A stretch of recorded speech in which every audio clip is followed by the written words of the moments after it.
Welcome back to Trucking California with Velox 18. My name is Nick. I'm the owner of Velox 18 Trucking. At some point we'll change the name of this channel because since I started my own authority, I've been trucking outside of California way more often than I thought I would. So it's not as much Trucking California with Velox 18 because I go everywhere. But today we're back to my local roots. Earlier today I did a load, $750 for 29 miles. Pretty awesome load. You know, not gonna break the bank or anything, not gonna make me rich, but it was nice to be home and spend some time with the family. And then tonight I booked a load, so I took 10 hours off, and now we got to go and get another load on the truck. And it loads late in the evening time and delivers first thing in the morning up in Sacramento. So a little bit longer than yesterday's load, but you know, still just local work, man. Just local work, and we're making a little bit of money while we do it. So yeah, we're gonna get down to Tracy and make our pickup right after we roll the music.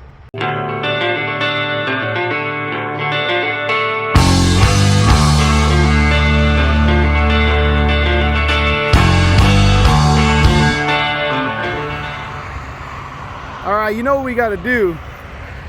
We got to get the blower going in this trailer, because I didn't blow it out earlier.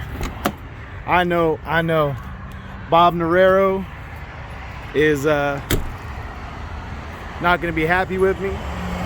Says the job's not done until you clean out your trailer. I know.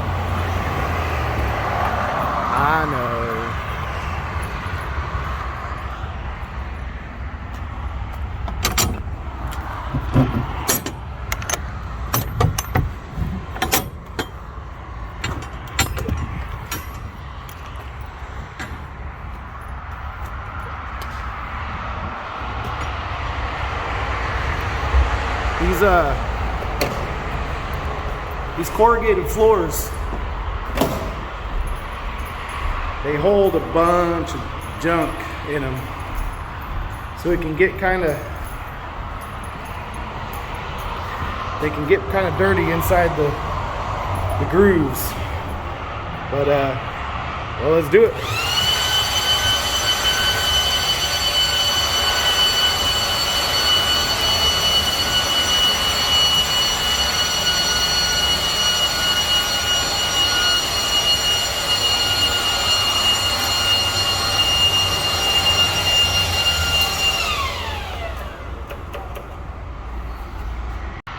Well, that didn't quite go as planned.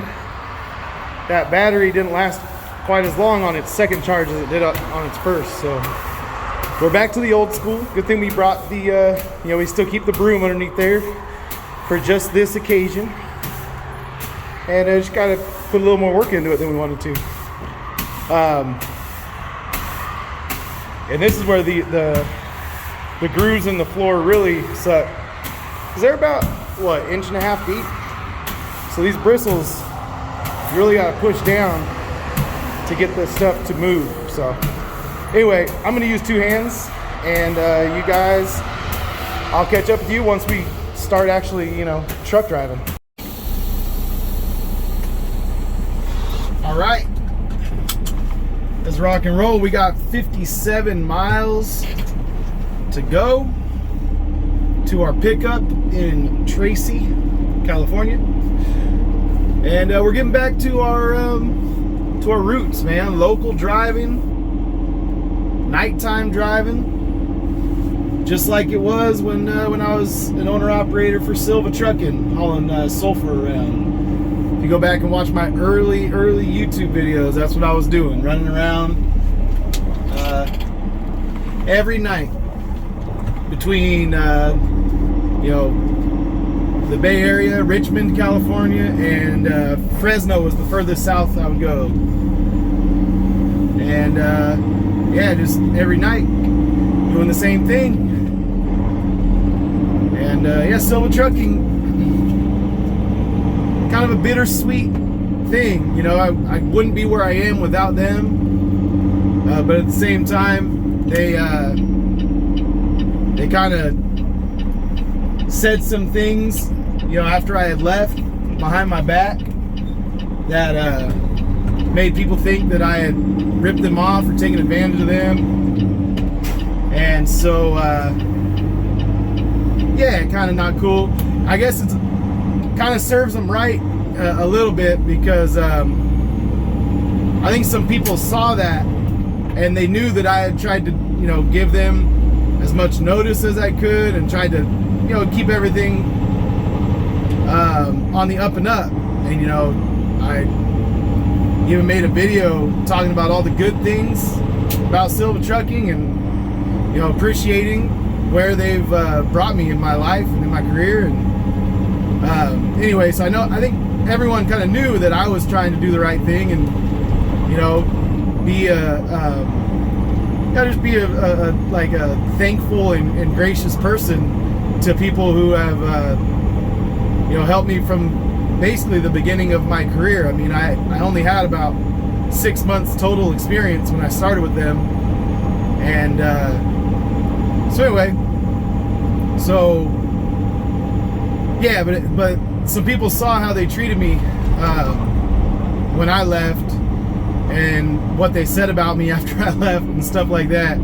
And now those people are gone because they didn't want to stay there and work for a company that treated people like that. Anyway, let's get on down the road. I probably spoke too much on that, but that's what I do, right? I had someone. All right, hold on. All right, now I really got it. I'm really getting into it now. But I had someone leave a comment on my YouTube channel where I am providing content, you know, to whoever wants to watch it, and trucking content. And he said, you know, there's a reason God gave us 2 ears and 1 mouth. And I just found that somewhat humorous, considering I'm out here recording myself for a YouTube channel. Like, what do you want me to do? Make silent films? I don't know. I don't know. You know, I don't know if people would want to watch that. It's actually like, it's like in the job description of creating, you know, YouTube videos that you should speak a lot. It's just kind of par for the course. The videos where I put more music and driving in, I lose viewers during those times. People want to hear the stupid stuff I have to say. They want to hear me put my foot in my mouth, you know? That's just the way it is. That's life. That's real life stuff, you know? That's real life stuff, dealing with old employers and, you know, bitter employers that, you know, badmouth you, and you know, that's just real life stuff that everyone deals with. And, you know, forgive me for speaking, you know, about things, but it's kind of what I do on these videos, man. Just gotta, and believe it or not, I listen more than most YouTubers listen to the comments and all that. Like, I give you guys opportunity to tell me where I'm wrong, to show me, to teach me. Most YouTubers, they won't make a video unless they're putting themselves forward as the expert. And why I don't feel the need to do that. I'm not an expert. I'm just taking you guys with me on my journey, and I've learned a ton from all you guys. Shoot, I mentioned Bob Narero's name earlier, Big Bob Narero. He freaking taught me a bunch of stuff when I first bought this reefer. I mean, he would leave long comments with like 7 or 8 different pointers on things I need to do to learn how to haul reefers. You know, how to get down to temperature. You know, different things. You know, like I said, cleaning out the the trailer. That's all part of it. It's all part of it. But anyway, so I think I utilize my 2 ears. And in this format, it's kind of hard to do, but I still try to do it because there's a lot of people out there that know a lot more than I do. So I try to utilize this platform that I have to learn more than I use it to teach. And so anyway, so I took a little exception to that. Like, Dude, you're gonna tell me that I got one mouth and two ears? I was gonna say something dumb. Like, yeah, I'd get even fatter if I had two mouths and only one ear. And then I just decided, you know what? He doesn't even deserve a response. He doesn't even deserve a comical response. That's usually what I do when people are rude. I just make a joke. But he didn't even deserve it. I haven't been responding to as many comments, so we're just shoot. Maybe I'll just keep this rolling all the way to Tracy, man. We've been talking, just been hanging out and talking. But no, we gotta wrap this up. This clip's already 10 minutes long. It's gonna take forever to upload, and yeah, it's never good. It's never good. Never good. All right, let's get over to Tracy. All right, so you guys are getting. This is really the nostalgia of sulfur nights. So we're coming up on a sulfur tanker right now, and anytime you see a sulfur tanker when you're on sulfur, it's a race. You know that he's going the same place you're going, and you got to try and beat him there. There's only so many refineries that produce sulfur, and of those refineries, you know there's only so many loads that come out of each one, and out of the loads that come out of each one, there's only so many loads that get delivered, you know, like at this time of night. So you pretty much know if a guy's at this time of night and he's headed this way, especially if he's on 205 right here in Tracy, that he's headed over to Chevron in Richmond. So you get that little bit of adrenaline going, and you start just hammering down, trying to catch him, and you just be trying your best to catch this guy and pass him, because if he gets to the refinery before you do, you're going to end up wasting about 20-30 minutes sitting behind him while he loads, and you're waiting around for for him to load, and rather than getting loaded first. So let me catch up to him, see who this is. I have a feeling this might be Strauss. Let's see.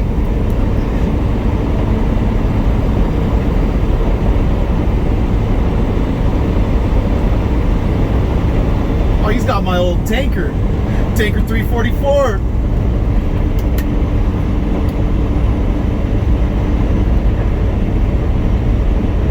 What's up, Ross? He was getting frustrated because he's coming up on this little Jeep right here. And I wasn't letting him over. I was just waiting for him to look over at me.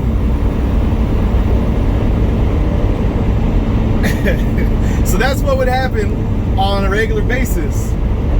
We'd have to try and just catch each other. And the worst thing that would happen is you'd spend all this time catching someone, and then you'd find out it was like a hot tar trailer or some other type of tanker. And you'd be like, oh, I just wasted all that fuel and time, energy trying to catch a tanker that wasn't even a sulfur tanker.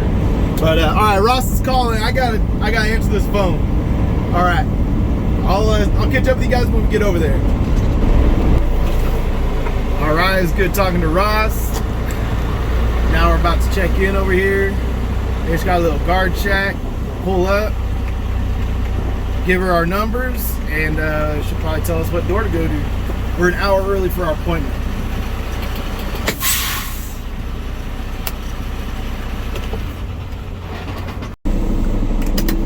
All right, we are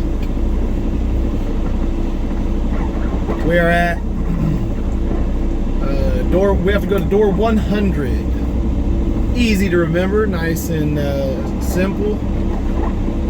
We have to set the reefer to 55 continuous, even though it's 53 degrees outside. Hey, you know what? It is. It's all good. It's all good. It's all good. But yeah, you guys got a little sneak peek at what it's like to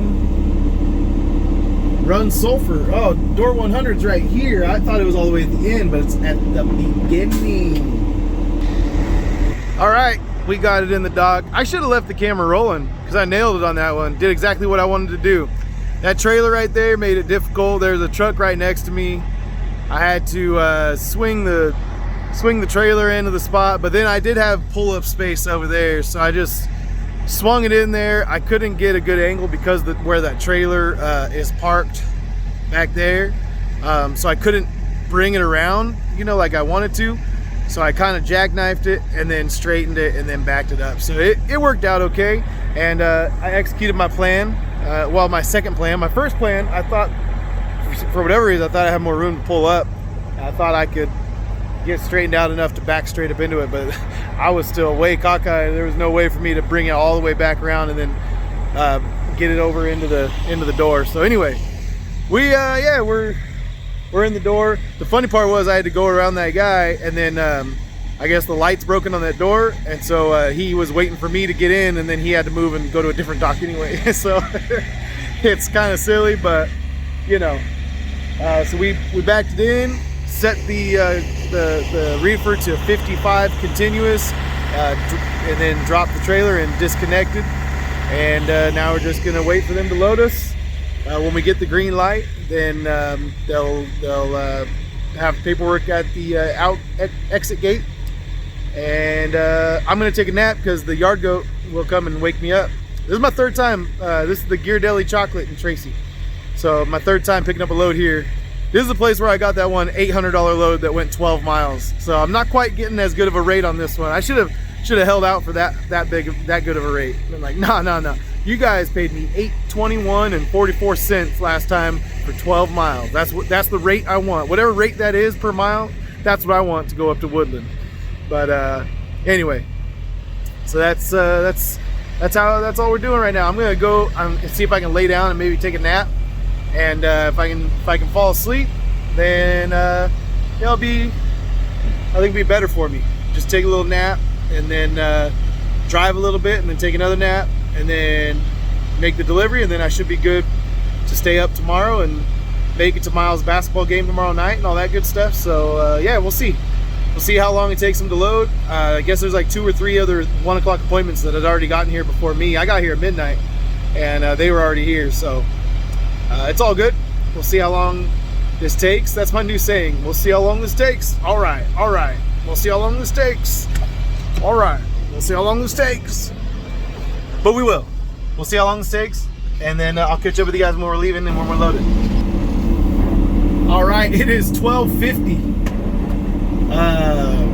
That was quick. We checked in about 10 after, and they only put like 6 pallets on the truck, so it was pretty quick, and I'm kind of excited about that because I was getting tired, and as soon as I started untying one of my shoes, I saw the red light go on and they started rocking and rolling that trailer, and I was like, oh man, this is gonna be a quick one. Because I've been here before. Once they start loading your trailer, it never takes that long. So I was like, all right, let's just wait it out and see how long this takes. And yeah, only took them about, I don't know, 20 minutes of actual like loading time. Not even that. What am I talking about? It took me more time to dock the truck than for him to load it. But it was like 35 minutes total between getting in there and then getting out of there. Maybe 40 minutes because I had to wait for a guy at the gate to get out. But it was quick, man. It was super quick. So now we're gonna head over to we're gonna head up to Sacramento, and we're gonna go sleep up there.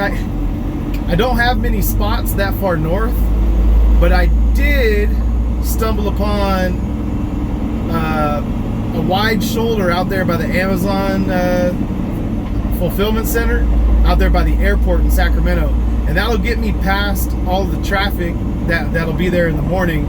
So I think I'm gonna make that drive tonight. It's really not that far away, and then we'll go from there, because once I get a good nap in, it's you know, I'll be ready to rock and roll tomorrow, man. I'll be ready to rock and roll.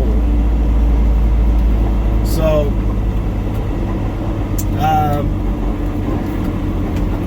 let's see. I'm gonna look up the exact mileage as we speak. It's 83 miles away, so I'm gonna drive that 83 miles, and you guys just hang tight. We're gonna zoom on over there in hyperspeed, and then we'll take a little nap and make this delivery. All right, all right, all right.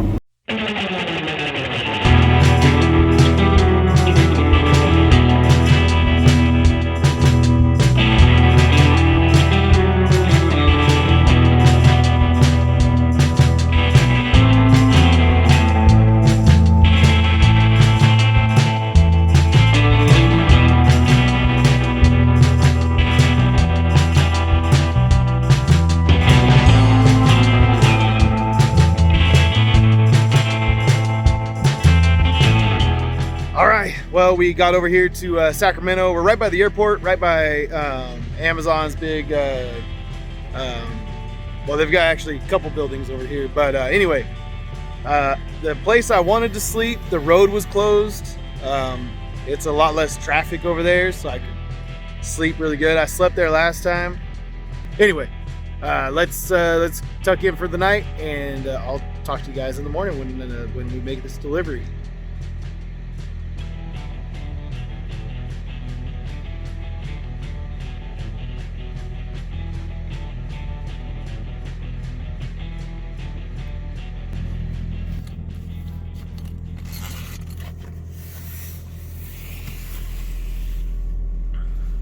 Good morning, everybody.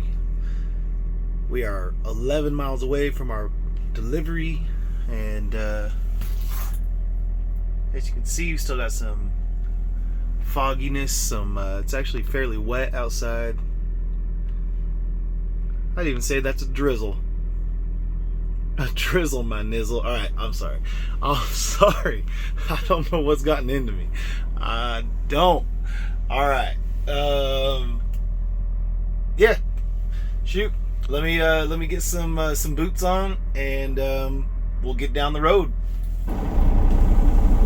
All right, we got about 4.5 hours of sleep in the middle of our 14. Isn't that funny? See how we did that? All right, I am on a dirt shoulder. Not my preferred place to sleep, but at the same time, wasn't bad either.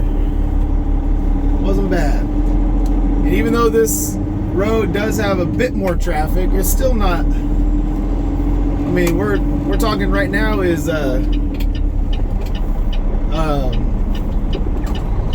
it is 7:30 in the morning. So 7:30 in the morning, and there's barely anyone around. I mean, it's not that busy. But yes, we had a good little nap.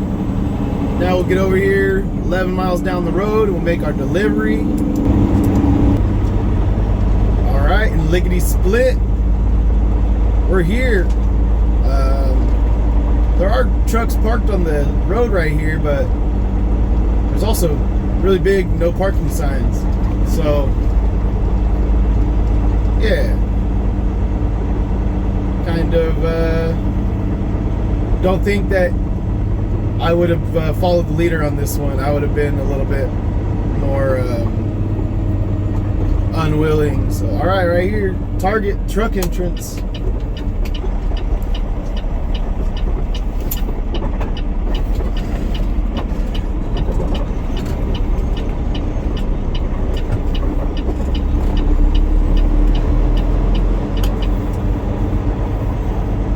Please be prepared with confirmation number at the guardhouse before entering the facility.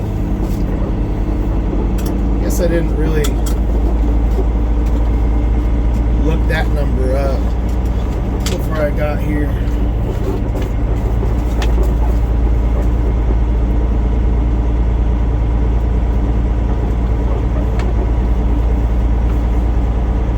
dudes are in the, oh, but that's a Target truck.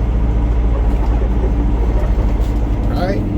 Should I be in the left lane or the right lane? I don't know. I guess they kind of merge right here. I don't know. Well, I'll follow the the other trucks since I don't know which way to go. All right, this might take a minute. And I need to look up that confirmation number. I'll chat with you guys once we get inside. All right, so that is the driveway that we were in right there when I said, hey, I've got to look up my confirmation number, and then I'll catch up with you guys when we get in there. Well, I sat at that window waiting for Coyote to get me a good confirmation number, because the confirmation number that they have on the paperwork isn't working. It's not confirming anything, apparently. So I waited until the truck behind me had been behind me for about a minute and a half, and then I told the guy, hey man, I don't want to hold up the line. These guys, I was on the phone with Coyote. They didn't have another number like readily available. My guy over at Coyote was emailing the sales reps or the customer reps or whatever they call them, trying to get another confirmation number. So I didn't know how quick or slow it was going to be. So I said, hey, I'm just going to pull out a line. Where do you want me to kind of pull up and off to the side? He goes, nah, you got to go all the way back out here to the street. So I said, all right. So I went in, turned around, came out here to the street, and now I waited on the phone with Coyote for about 20 minutes, and he's just waiting for anyone from this customer account to get back to him with a confirmation number, a good confirmation number. And my guy at Coyote, he's cool because he knows that we want things taken care of quickly, and that if someone hurries us off the phone and says, oh yeah, I'll call you whenever I hear back, then we get a little agitated because well, a lot of times people say that just to get us off the phone, and then they forget about us, right? So he sat on the phone basically in silence. He was doing his job, and I was over here looking through all my emails and looking at some correspondence that I have to do and stuff, answering a couple text messages. And I realized he's just staying on the phone with me because he doesn't want me to feel like he's brushing me off. But I can brush him off and be like, hey bro, just call me. Just call me when they have it, because I got things to do, man. I got to record some video for YouTube. I didn't tell him that. I'm still a little bit undercover over here. I am. So yeah. So now we're just waiting out here in the drizzle for a good number, and we'll see how long it takes Coyote to get it to me. But I trust my guy over at Coyote to get it to me quickly. As soon as he gets it, he'll give it to me. He won't brush me off and let me slip through the cracks, because that's not his style. That's why he just sat on the phone with me for 20 minutes. He was gonna wait until they gave him the good number. He was gonna wait on the phone with me. And yeah, I finally told him, hey man, just call me back. But anyway, let's see how long this takes. That's my new saying. I think it's now 8:15. Took a little while to get this number, but I think we got the number.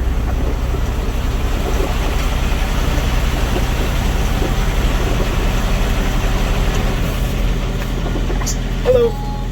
That's the confirmation number. The new one.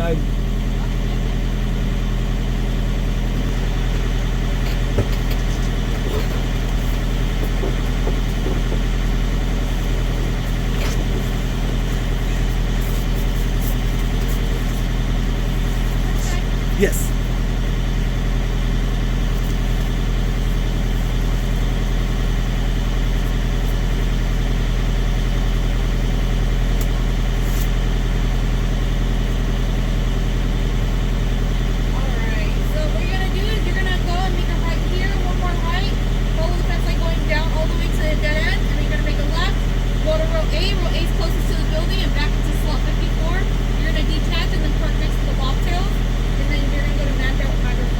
Okay, cool. Thank you.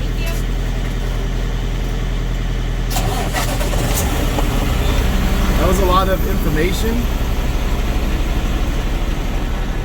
But she said slot A54. So it makes me think that I dropped my trailer, then she said, and then go over to the bobtail parking. So what, I leave my trailer over there? Didn't say anything about that on the rate confirmation. I guess I've never been to Target before, so maybe that's how they do it at all Targets. I'm not really down with this. What was that? It was the Walmart in like Fontana or something like that, where I had to do that. You know, it was a multi-stop load, and they left my doors open with my reefer on. I was like, what the crap, dude? So not cool. All right, let's see how I did back here.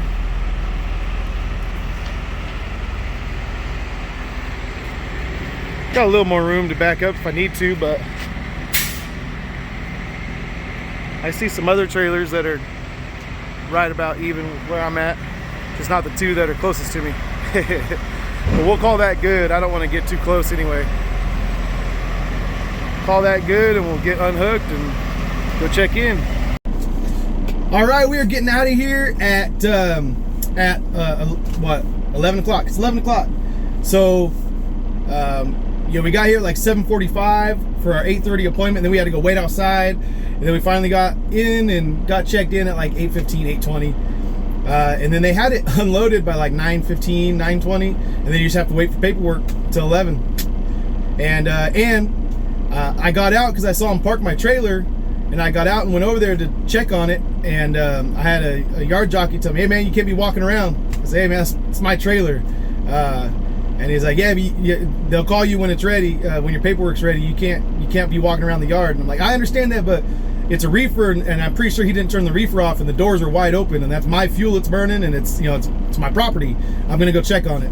And he said, "No, which one is it? I'll go do it for you. I'll go turn it off." And so I pointed it out. He went over there, turned it off. So I appreciated his help, but kind of silly that I have to yield control of everything I own, basically, you know, to for these guys. I just don't like the system over here at Target, so I'm not in love with it. Don't like it. And these guys are checking out with their doors open ahead of me. So what, they drove through the whole yard, you know, through trailers and stuff with their doors open. That's not my style. I'm not gonna rub my door on something. I'll open it back up for them if they really need to check inside, see if it's empty. They're just not like a typical guard check here. It's like an elevated check. So I don't know. I might have to hop out right now, but anyway, let's get the heck out of here. All right, we got the heck out of there. This is where we're gonna end the video. I did want to mention, so this week, you know, I made one trip to Vegas, Henderson, and then so I went to Vegas, Cisco in Vegas, Henderson to Americold, came back, and then I just did 2 local runs yesterday and today, just like the way that the week worked out. But total revenue was $6,050, and the total miles was 1,485. So that's good for a $4.07 per mile rate per mile. And so that kind of works for me. That works pretty good. That works pretty good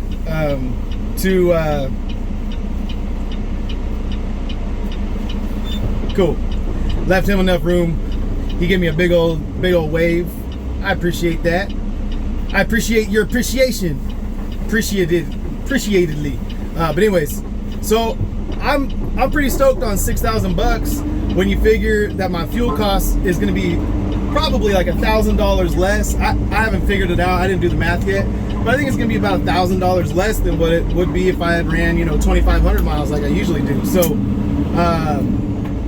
you know, about 1,000 less miles. When I get six miles per gallon, it's at like almost $5 per gallon. So, I mean, do the math yourself if you really want to. But the fact is that I came out ahead this week. $6,000 of revenue isn't terrible. It's definitely not a record week, and it's definitely not my goal. But you know, when you do local work, you don't get as much revenue, but you get a better rate per mile. So that fleshed out this week, and I'm gonna get to make the Miles' basketball game tonight, and I'm excited about that. So you know, good family week, good decent money week, and shoot, we'll be on to the next one next week. So I'll catch up with you guys next week when we hop back in this truck and we truck California with Velox 18. Peace. That's a terrible outro. Love you guys. Peace out. See you on the next one.